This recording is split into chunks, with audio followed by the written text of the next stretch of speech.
Hello dear students. तो आज हम लोग नीट 2024 बायोलॉजी का जो क्वेश्चन पेपर था उससे हम लोग देखेंगे कि कौन सा क्वेश्चन एनसीईआरटी के किस पेज से आया था। तो चलिए हम लोग देखते हैं। जो हमारा पहला क्वेश्चन है वो क्या है। Lecithin is a small molecular weight organic compounds found in living tissue is an example of. तो लेसिथिन जो हमारा होता है ये किसका एग्जाम्पल है? फास्फोलिपिड का। लेस्टिन जो होता है किसका एग्जाम्पल है? फास्फोलिपिड का। अब हम देखेंगे एनसीईआरटी के कौन से पेज से ये क्वेश्चन आया था।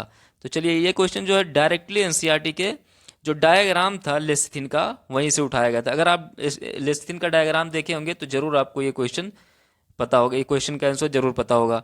फास्फोलिपिड फास्फोलिपिड जो होता है ये लेस्थिन जो होता है क्या होता है? फास्फोलिपिड होता है। एनसीईआरटी के पेज नंबर 107 से आया था। NCERT 11 biology page number 107। ये आंसर आपको मिल जाएगा। चलिए नेक्स्ट क्वेश्चन देखते हैं। जो हमारा अगला क्वेश्चन है, अगला क्वेश्चन क्या है हमारा? Which of the following are required for dark reaction of photosynthesis. Photosynthesis के डार्क रिएक्शन के लिए कौन कौन सी चीज़ें रिक्वायर्ड होती हैं?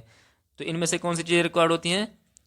लाइट, इसकी तो जरूरत नहीं पड़ती डार्क रिएक्शन में। क्लोरोफिल, इसकी भी जरूरत नहीं पड़ती। फिर क्या है? कार्बन डाइऑक्साइड, एटीपी और एनएडीपीएच, ये तीनों चीज़ों की कार्बन डार्क रिएक्शन में ज़रूरत पड़ती है। तो चलिए देखते हैं हमारा जो कौन सा ऑप्शन सही है। तो हमारा जो है सी डी और ई, ये वाला ऑप्शन सही है। तो ये वाला ऑप्शन हमारा सही है। तो चलो देखते हैं कि कौन से पेज से, एनसीईआरटी के कौन से पेज से ये क्वेश्चन आया था हमारा। तो ये जो क्वेश्चन था ये हमारा एनसीईआरटी के पेज नंबर 145 से आया था। एनसीईआरटी 11 की जो बायोलॉजी है वहाँ से पेज नंबर 145 से आया था। डार्क रिएक्शन के लिए कौन कौन सी चीज़ें रिक्वायर्ड होती हैं? कार्बन डाइऑक्साइड, एटीपी और एनएडीपीएच। चलिए हमारा अगला क्वेश्चन देखते हैं। जो अगला क्वेश्चन है हमारा वो क्या है? Spindle fibre attach to kinetochores.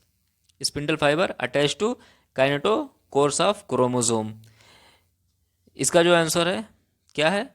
कौन से फेज में? मेटाफेज में। कौन से फेज में अटैच होता है? जो हमारा स्पिंडल फाइबर होता है ये काइनेटिक कोर से कौन से फेज में अटैच होता है? मेटाफेज में अटैच होता है। इसका जो आंसर है क्या है? मेटाफेज। तो चलिए देखते हैं ये कौन से पेज से आया था ये क्वेश्चंस। तो ये क्वेश्चन डायरेक्टली हमें एनसीईआरटी के पेज नंबर 123 पे दिख जाएगा। Class 11 NCERT biology page number 123 पे ये क्वेश्चन डायरेक्टली दिख जाएगा। Spindle fibre attach to kinetochores कौन से फेज में? मेटाफेज में। कौन से फेज में? मेटाफेज में। चलिए नेक्स्ट क्वेश्चन देखते हैं। जो हमारा नेक्स्ट क्वेश्चन है वो है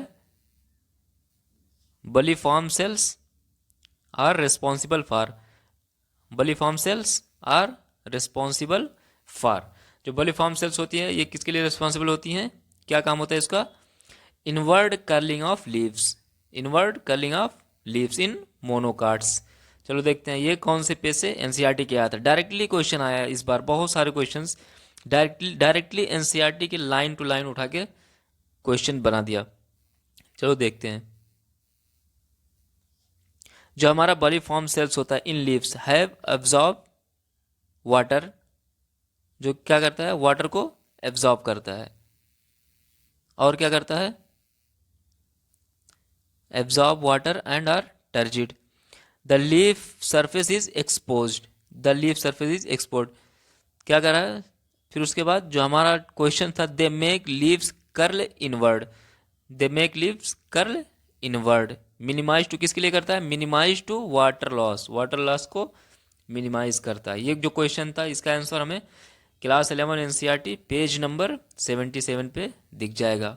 इजली ये हमें डायरेक्ट एनसीईआरटी से ही आया था। अगर हम बलिफॉर्म सेल्स के बारे में थोड़ा भी इस पैराग्राफ को अगर पढ़ के गए होंगे तो ये क्वेश्चन इजीली सॉल्व हो गया होगा। चलिए हम अपना नेक्स्ट क्वेश्चन देखते हैं। जो हमारा नेक्स्ट क्वेश्चन है वो क्या है? नेक्स्ट क्वेश्चन में हमें डायग्राम दिया गया था एक। क्या था इस डायग्राम में? In the given figure which component has thin outer wall. Thin जो आउटर वॉल है इसका वो थिन और highly thickened inner wall. Thin outer wall और हाईली थिकेंड इनर वॉल। सबसे पहले तो मैं डायग्राम में कौन सा मतलब पार्ट है वो मुझे जानना जरूरी है। इसमें समझ लो दो क्वेश्चन थे।